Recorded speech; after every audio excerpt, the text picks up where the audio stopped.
Some of the coolest things happen at night.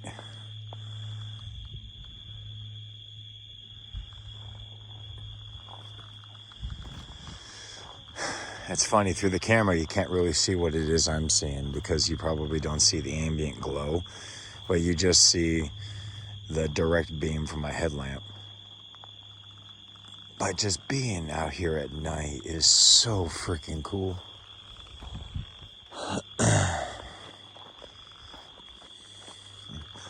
See the moon. Because of the smoke in the air, it looks like there's blood on the moon at the moment.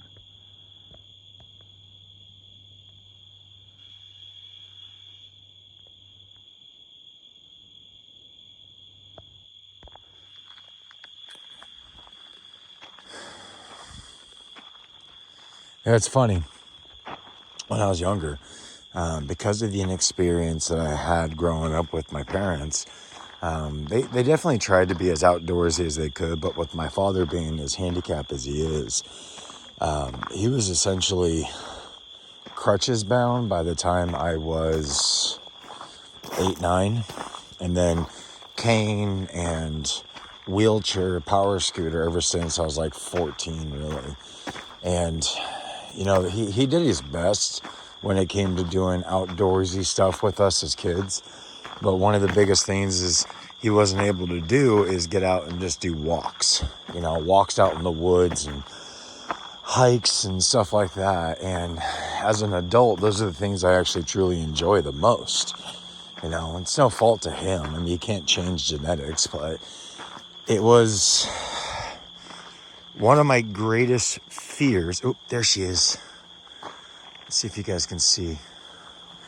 I'm on the hunt.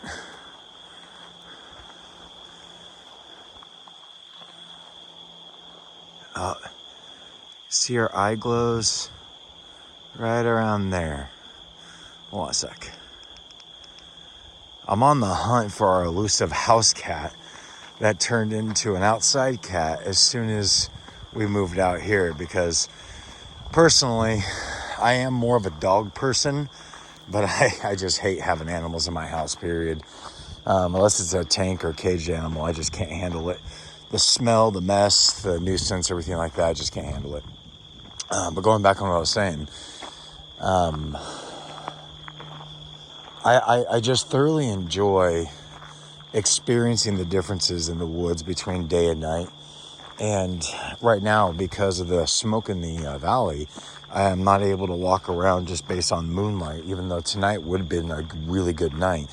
The moon's almost full right now, and it would definitely have given us some pretty good light for nighttime wandering. But it's also the creatures. Some animals only come out at night, and you'll only ever actually be able to experience them at night. So I like coming out and just taking a look.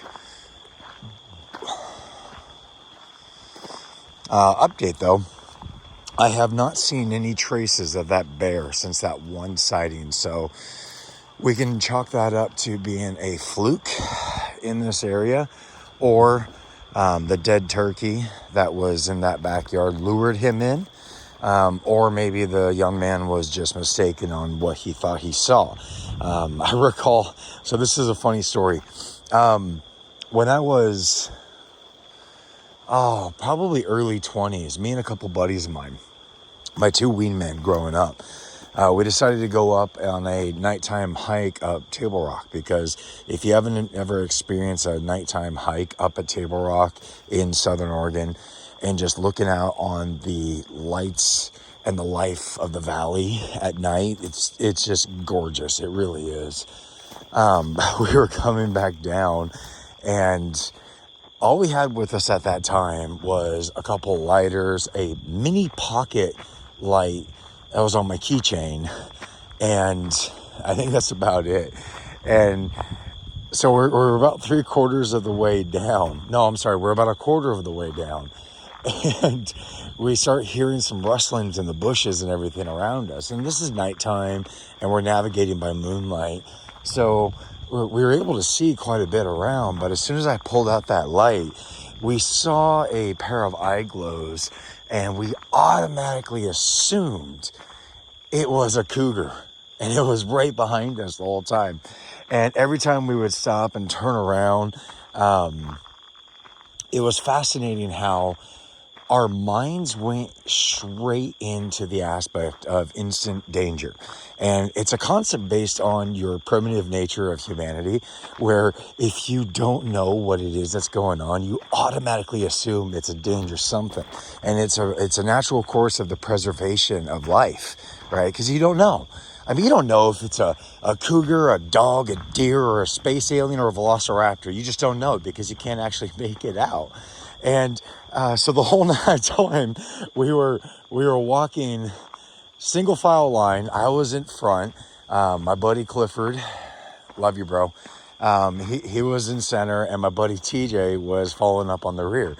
And we were walking single file for the remaining, I don't know, like 3/4 of a mile back down to the trucks and everything. And when we left, it was one of those, hey, we just survived a brush with death scenario, dude. And we talked about it for years and years. And it wasn't until later on in life that I really started reflecting back on the concept of what we were doing. And none of us recalled that the fact that we saw deer while we were up there.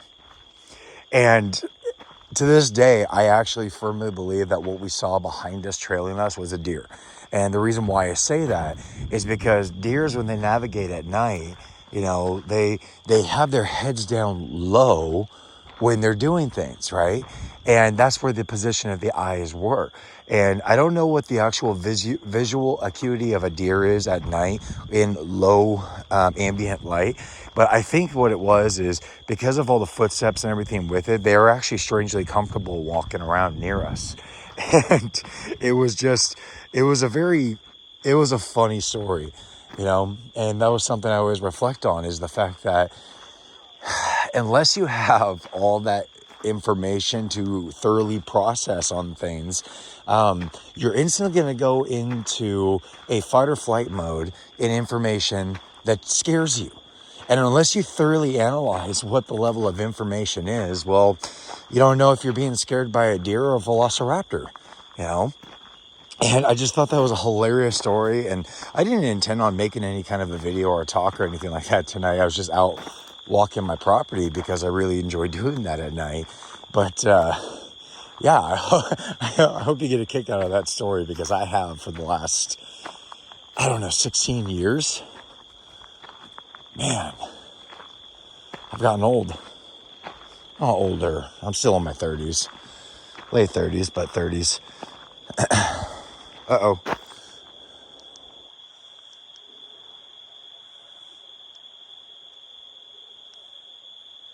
Time to go into low light because my battery's about to die. Well, chances are I'm not going to post this, but that was a awesome story from back in the day. And Clifford, I miss you, bro. Be with God. I love you. You guys have a good day.